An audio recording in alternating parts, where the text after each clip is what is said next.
Ito po ang aking mini coffee maker. Ayan muna ha. Unang-unang gagawin, ito pakukuluan muna ang kape. Ito ang aking kape. Yan. Andyan. Brewed coffee. Galing sa Baguio. At pagkatapos, ilalagay dito.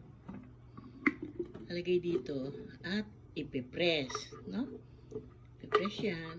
Pagkatapos, tsaka ilalagay naman dito. Yan. Step by step na yan. At pagkatapos, titimplahan ng asukal. At presto, meron ka ng brewed coffee. Ayan.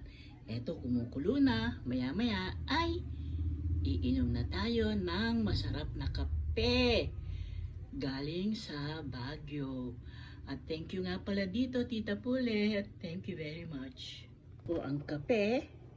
At pakukuluan muna. Diyan. Sa mainit na tubig. Ay! Isasalin muna dito ang pinakuluang kape.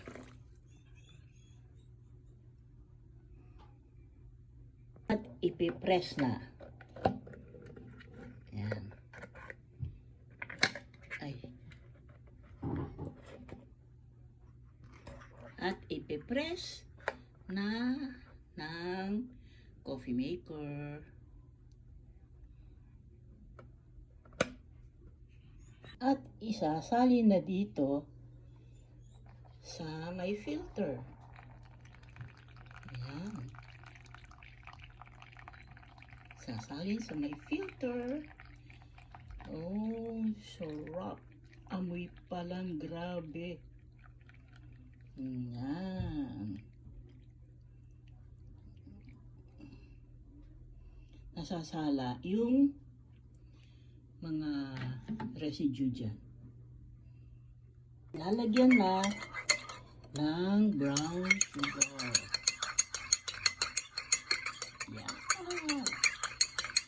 At pagkatapos ay ating iinumin na. Ciao.